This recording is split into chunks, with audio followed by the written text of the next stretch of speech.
I don't know which was worse, the alarm clock or the sun shining in my eyes, because Steve forgot to lower the curtain again. I looked over my shoulder at him snoring softly. This man could even sleep through an atomic bomb. Of course, his back was turned to the window. I guess I could also turn in that direction, but that would mean sleeping on my right shoulder, which has always been uncomfortable for me. We were having one of our 2 or 3 sex sessions. It was a typical week, but there was no spark. Some of the girls at work were talking about Kelly Brock, the new girl in the accounting department. They were saying that she was always bragging about her lovers. I was surprised. I thought she was married. I said, "Oh, that's true." Jane giggled. But she says that after 3 years of dating Paul and 2 years of marriage, she got bored with the same old routine. She decided to look for one of her old flames. She said the sex was incredible. The world seemed even better than she remembered. She thought that maybe the illicit nature of it made it more exciting. She said that her husband also benefited. Sally intervened and said that she was so hot after being with her lover that she practically attacked her husband when he returned home. "Did he mind the second helping?" I asked. "Oh, he never found out." I wondered if this could be the solution to my problem, but the thought of cheating on Steve terrified me. I was so horny that I talked Steve into we ended up in bed before dinner, although it didn't take much convincing. We had one of the best sex sessions we'd had in a long time. Instead of realizing how my attitude helped us, I began to wonder if just fantasizing about a lover had this effect. How much more would a real lover do? The girls in the office were planning a bachelorette party for this Friday. I didn't usually go, but I thought I'd go. Maybe I'd have a chance to. I decided to talk to Kelly when Steve got back from work. I started off by saying, "Steve, the girls get together after work on Friday to get something to eat and then maybe go out for a few drinks and dance."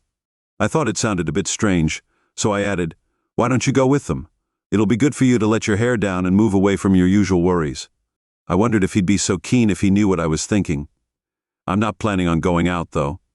Friday or any other day, but it might feel like opening the door with one foot. "Are you sure, dear? Would you mind if I dance with other guys?" "You dance with other guys all the time, so why should this bother me now?" "Well, when you're with me, it's completely different, honey. I trust you. It's not like you're going to sleep with any of them," he said with a chuckle. "Just remember to leave a gap for the Holy Spirit when slow dancing." "Okay, Steve. If you're sure about it, I'm sure. I'll get a few guys together to go to a sports bar and watch a Celtics game. We'll drink beer, eat with our fingers and burp. No women will correct us." Friday came quickly. While getting dressed for work, I especially thought about my underwear. I didn't expect anyone to see it, except maybe Stevie when I got home. I wanted to feel sexy. I put on a simple white bra and granny panties. I pushed aside my red and black Victoria's Secret thong. I pulled out a white lace bra and bikini panties. When I put them on, the silky sensation made me shiver, and I had to shake myself, reminding myself that I wasn't going to cheat on Steve. "I also took care of your outfit. It had to be business appropriate, but I also wanted to stand out that night. I chose a black leather skirt that was only an inch or so shorter than I usually wore to work, but it had a zipper that I could pull up to show off a little more leg. It also had a sheer button-up blouse and an office blazer. I finished off the outfit with a blouse and an office blazer. I didn't think the blazer would last long once we got to the club. I wore low-heeled pumps to the office, but I had a pair of 4-inch heels in the car. I changed into strappy heels in the car after work, gave Steve a quick kiss and was ready to go. He looked at me with an admiring look. "Make sure you behave decently," he said with a grin. I didn't think I'd have any trouble doing that when I got to the restaurant. The girls were delighted. "You'll never guess who's going to be at the club today," Jane giggled. "Who, Kelly?" I asked hopefully. He had broad shoulders and narrow hips. He wasn't overly muscular, but he seemed to be in good shape. He was the subject of several fantasies of mine. I must admit that his image intruded on a couple of my love-making sessions with Steve. I was nervous as a schoolgirl when we arrived at the club. I was relieved and disappointed to find that Jonathan wasn't there. We had our first drink. I started a quiet conversation with Kelly. I'm a little embarrassed to say this, Kelly, but I've heard rumors that you like. You don't have to beat around the bush." Susan Kelly said with a laugh, "I cheat on Paul sometimes." I was shocked by her frankness. Don't you feel guilty? What if Paul finds out? What if he decides to cheat? Firstly, if I find out that if Paul finds out, he'll be in trouble. I guess that makes me a hypocrite, but I was having so much fun that I got over it quickly. Paul has nothing to lose. I give him everything he can handle, even after my sessions with one of my boy toys. He's exhausted before I am. Honestly, I don't know what I would do if Paul found out. He saw that my playing time didn't hurt anything and allowed me to continue. Do you really believe that? I'll be lucky if Steve just kicks me to the curb in a case like this. Well, I don't really believe it. This is my dream scenario. Maybe he would forgive me if I vowed to stop, but honestly, I don't think I could. So we'd have to get a divorce. I don't think that's a risk I'd want to take. I said, well, if you're careful, it's not that big of a risk. I've been doing this for 2 years now, and Paul doesn't suspect a thing. She must have sensed my hesitation. Susan, this isn't for everyone. For me, the thrill of danger and the pleasure of meeting a new lover are worth any risk. Your case may be different. Thanks, Kelly. I think I'll have to think again. She patted my hand and said, you will do it. In the meantime, I seemed to see a likely prospect. She stood up and headed towards the bar. As she stood up, Jane and Sally came and sat on either side of me. Jane said, we saw you talking to Kelly. I blushed and nodded my head and said, Sally, well, Jane said, of course, she made it sound exciting, but I'd be in trouble if Steve found out and I lost him. I'll be careful, keep the drinking to a minimum, tease a few guys, but leave them wanting. You'll probably be a little nervous. Take this energy home and throw it at Steve. I'm sure he'll appreciate it and repay it in full. Deep down, he'll know you're trying. I knew she was right and decided to follow her advice when I went to the club where Jonathan had entered. Jonathan and all my resolve just vanished. He noticed us and came to our table. He took our hands and kissed us chastely on the cheeks. May I join you, lady? He said. We all said at once, feeling a little embarrassed by his zeal. He simply smiled, sat down, called the waitress, and ordered a drink. Over and ordered a drink. I must have been daydreaming because Sally elbowed me in the ribs, and I looked up at Jonathan, who was looking at me with a kind of stunned expression. Susan said, apparently for the second time, would you like to dance? I snapped out of my fugue state quickly enough to nod yes, and he took my hand and led me onto the dance floor. He was a real gentleman, kept his hands to himself and didn't try to get too close. He was actually quite close, but he backed off when I moved in too close. After 2 dances, we went back to the table and he danced with the other ladies. I danced with some of the other men in the club, but kept coming back to Jonathan. He was the perfect wingman, keeping his distance and making sure we got to our car safely. I was really excited, and it was a minor miracle. I was so hot on the way home that I took off my clothes on the way to the bedroom. Stevie was already asleep, but luckily for my purposes he was asleep. I pulled back the blanket and carefully turned him onto his back. Stevie soon woke up with a stupid smile on his face. If this is how your bachelorette parties end, maybe you should host them more often. I'd like to do this more often, he said, stroking my hair. I'm not complaining, he added, but I'd like to know what led to this. It was almost the best sex I've had in a long time, I replied. I didn't want to tell him the truth, though, that it was the attention I received at the club, especially from Jonathan, that turned me on so much. I did the only thing I could. I lied. I really wanted to make this evening special for you, too. I felt like such a hypocrite, thanking him for his trust when I almost betrayed it. Despite my confusion, I fell asleep pretty quickly, only to wake up again with that damn sun in my eyes.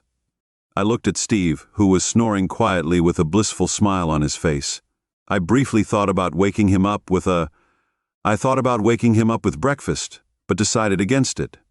Instead, I took a quick shower and went to the kitchen to make Steve a nice breakfast. I started cooking bacon, which woke him up. He came into the kitchen completely naked, which I'd been trying to break him of until now without success. Steve went to wash up and get dressed. Breakfast will be ready in 5 minutes. He stretched out his arms and looked at his body. What don't you like about my body? You fooled me last night. I threw a kitchen towel at you. Last night was last night. Right now, you stink. At least while you wash your face, you can take a shower. After breakfast, we'll talk. He gave me a little bow and left, twitching with his cute ass in front of me. I asked myself why I couldn't be satisfied with what I had. I thought there was something wrong with me and that maybe I should see a psychologist. I dismissed it out of hand. Steve will be concerned and will want to know why I need counseling. The next week passed without incident. There were no snarky comments about Friday night. Jonathan was as usual friendly without any hints and conversations. Our personal life was no different from. It was pretty normal, although I think I'd rate it a little above average. On Friday morning, Steve asked if I'd go out with the girls again. I said I think we'd rather spend the evening together. Maybe we'll find something good to watch on Netflix. Steve looked slightly disappointed, but I told him it was fine if that's what he wanted. I'd love to, but I think you'll be back from the bachelorette party before I get home. Don't worry, I don't think you'll be disappointed. I gave him a quick kiss and headed for the door. The girls were disappointed that I wouldn't be joining them, but I told them I had a special evening planned. I'd planned with Steve and he gave me looks ranging from puzzled to standing.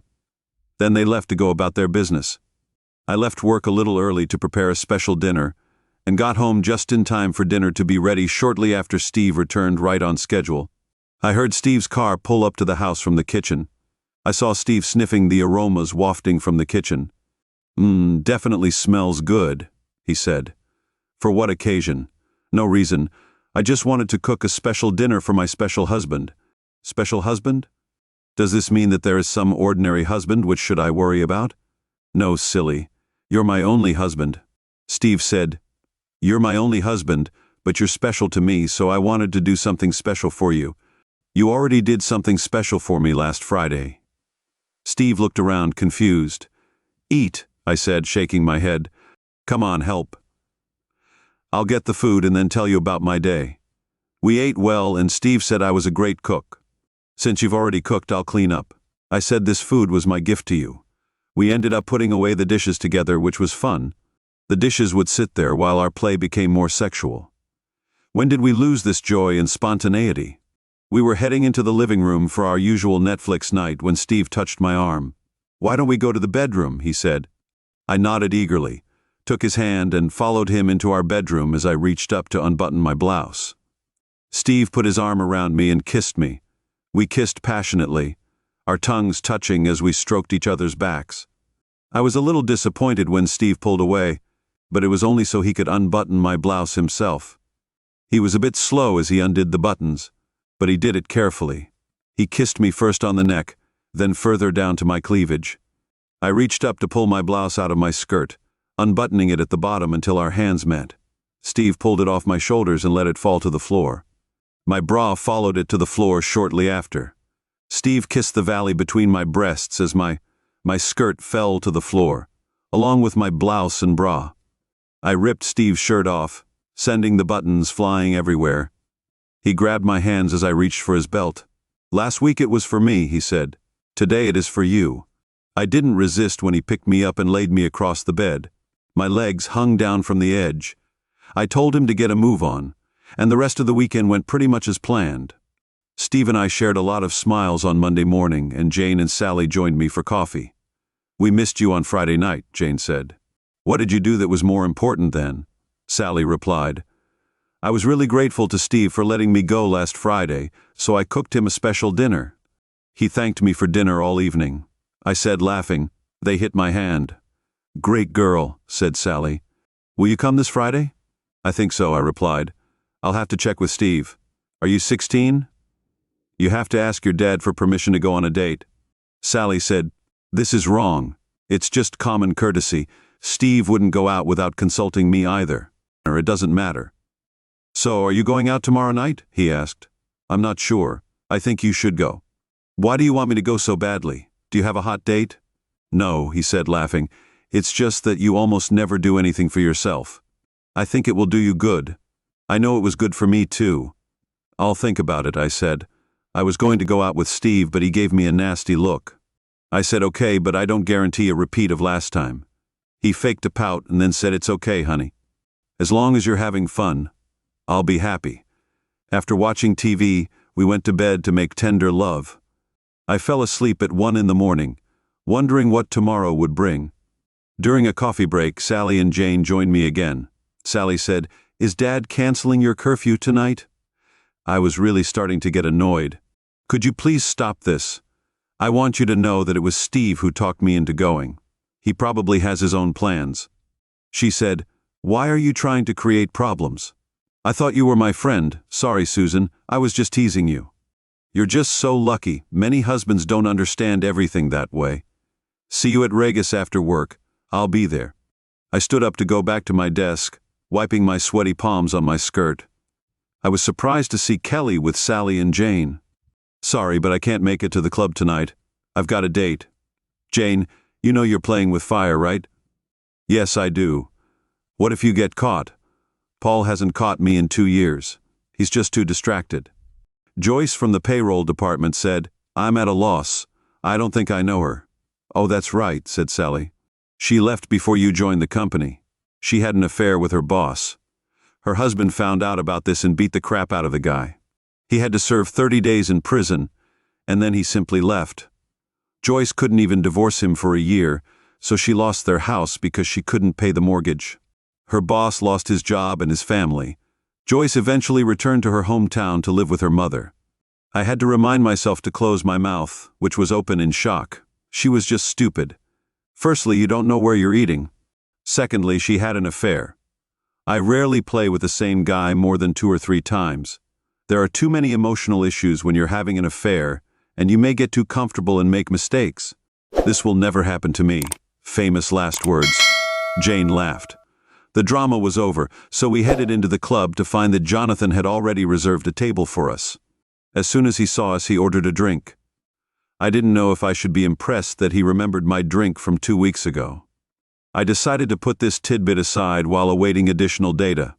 I was a little disappointed that I wasn't Jonathan's first partner, but I didn't have to wait long before I found myself on the dance floor. Jonathan was again a gentleman, although a couple of times our dance moves brought us closer together, which made me feel a little nervous.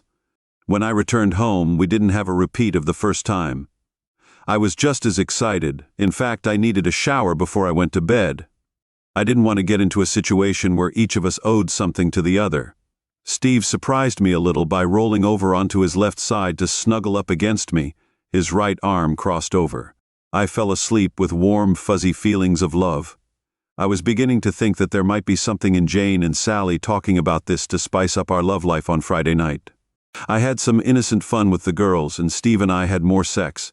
I'd even say it was better sex. The next few weeks were pretty uneventful, until I hit a snag. We'd been at the club for about an hour when Jonathan and I returned to the table. He put his hand on the small of my back, guiding me through the crowd. His hand slid down, cupping my ass. We've had a lot of casual contact, but this time he didn't remove his hand. He even lightly squeezed my ass. I was pretty shocked. It was just casual contact, but in the past he'd quickly cleaned up his hand and apologized profusely. This time he didn't remove his hand. He even lightly squeezed my ass. He nearly ran me over when I suddenly stopped and turned around, a stupid grin on his face. He saw the angry look on my face and my hand about to hit him. I have to admit I wasn't sure if I was more angry at him or at myself for getting my knickers in a twist when he squeezed my ass. "Wow," he said, stepping back and raising his hands. "Sorry, Susan. I didn't mean anything by it. I guess I just got carried away." "Well, why don't you just take yourself to another table and leave?" "Leave me alone," I said angrily, turning and heading towards my table. I wasn't looking, but Jonathan apparently took my advice because he was nowhere to be seen when I sat down. Trouble in Paradise, Kelly asked him, "What are you talking about? You and Jonathan were so hot and heavy that we were starting to think we might have. I couldn't believe it." I looked at her and said, "I have a little crush on Jonathan, but I love Steve, and I'd never do anything to jeopardize our marriage.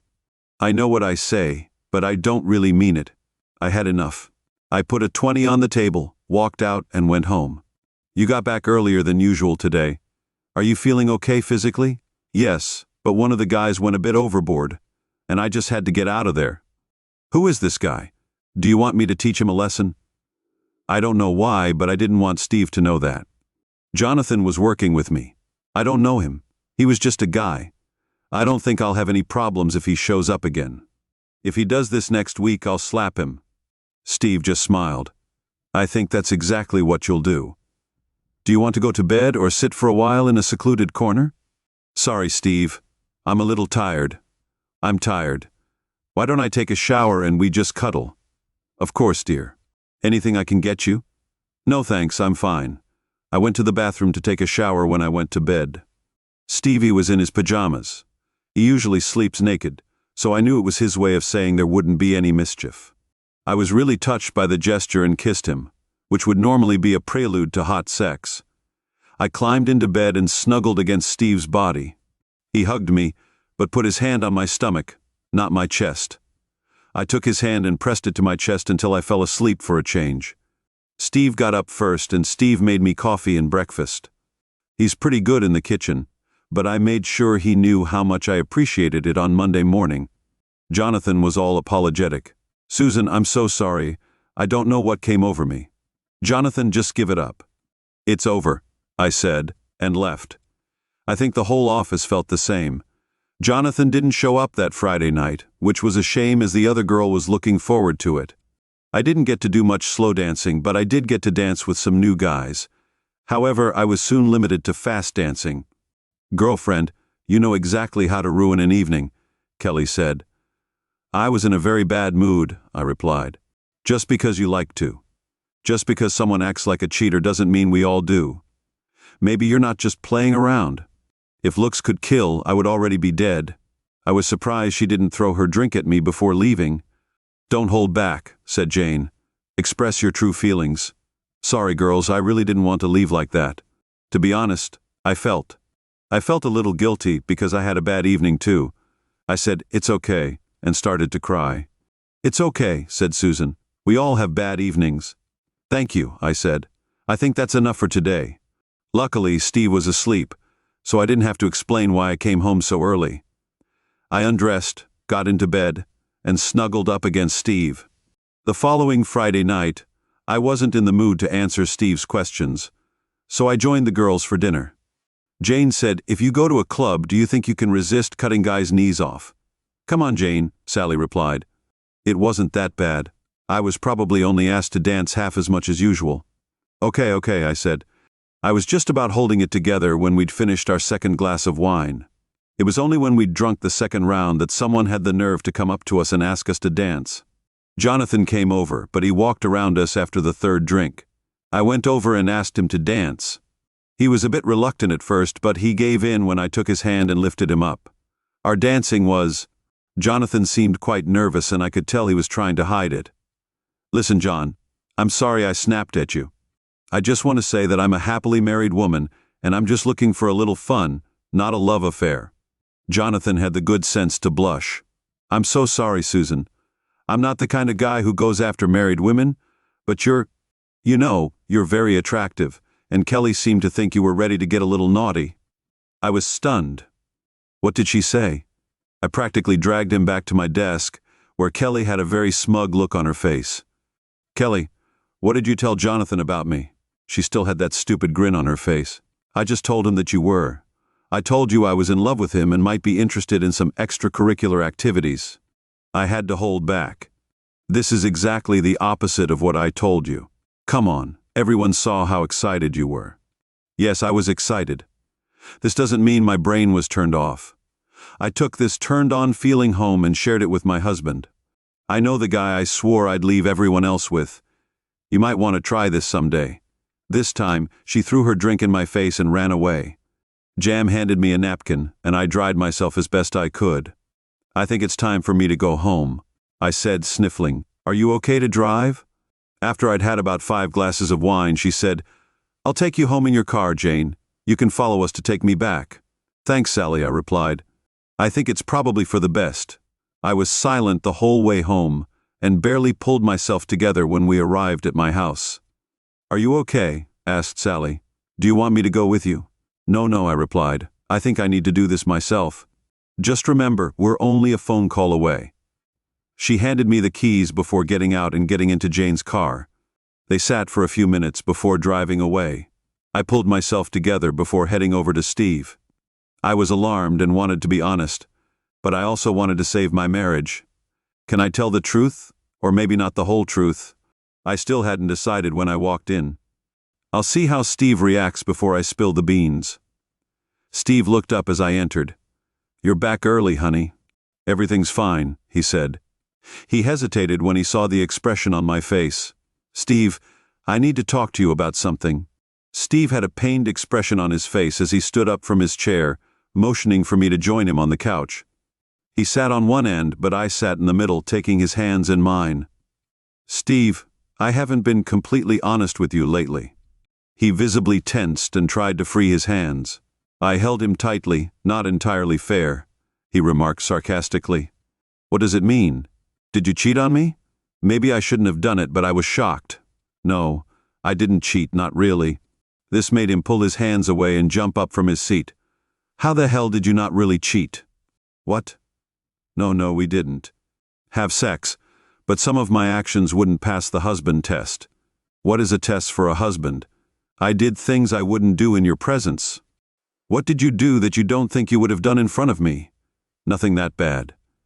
Steve's face turned red. Let me decide how bad it was. Okay, I nodded, my eyes filled with tears. I never even kissed him. I said, wait a minute. Who is he? I was afraid to tell him about my relationship with Jonathan. It doesn't really matter, it could have been anyone. I'll leave it alone for now. Steve said, but I reserve the right to come back to it. Maybe I should start from the beginning. I said, Steve he looked at me, crossing his arms over his chest. There's one woman at work who's a little wild. Are you saying she's I think you can say that she told us about how much fun she had, and how it really spiced up her sex life with her husband. Stop, she is married, please continue. I thought things. Things were getting a little awkward in the bedroom, which was news to me. I thought you could fill me in on this. Now my tears were flowing freely. I know, and I pray to God that it will be so.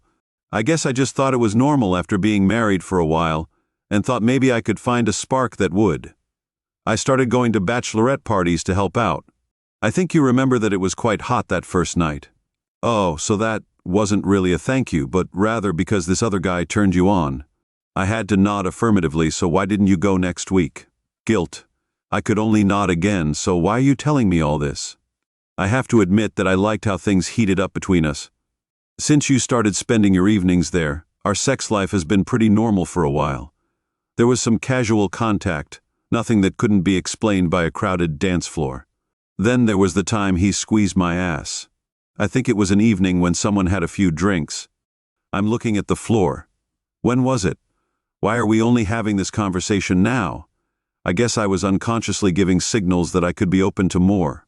At first, I was angry that someone thought I might be cheating on you. Then I felt ashamed that, Steve, it might be true. I don't want to be that kind of woman. I love you, and the thought of risking losing what we have scares me. If you can find it in your heart to forgive me for what I did, I want to work with you to make our marriage stronger than ever. I don't want to lose you. I'd like to have more girls' nights. I'd like to have more nights like this one. Steve sank heavily onto the sofa, clasping his head in his hands. You've put such a burden on me, Susan. I don't know whether to thank you for never letting things go too far, or to be angry that they even happened. I wish you'd come to me with your problems, instead of keeping them to yourself. I'm starting to think I can accept your story and appreciate your honesty in opening up to me before I hear anything from anyone else. I think I'll sleep in the guest room for now. My tears stopped, but I was still sniffling. I understand, Steve. I'll leave you alone. Oh, one more thing. Steve said we should get a consultant. Yes, Steve, that sounds like a good idea. I'll start searching tomorrow. Steve simply nodded, stood up, and slowly walked towards our guest room. I was relieved to see the bullet I had hoped I had dodged, and then walked into our bedroom despite my fatigue. I tossed and turned for a while before falling asleep. We did meet with a consultant, both together and separately, helped that Steve believed I wasn't actually cheating. But when it turned out Jonathan and Kelly were working with me, he insisted I change jobs. I was a little reluctant, as I loved my job and the people I worked with. However, I couldn't deny his logic, and even the consultant agreed. Another positive that came out of this situation is that we learned to communicate better. We also learned that our sex life doesn't have to stop, and that we don't need anyone else to make it exciting. It's been 2 years since we stopped seeing a counselor, although we still have the number on speed dial just in case.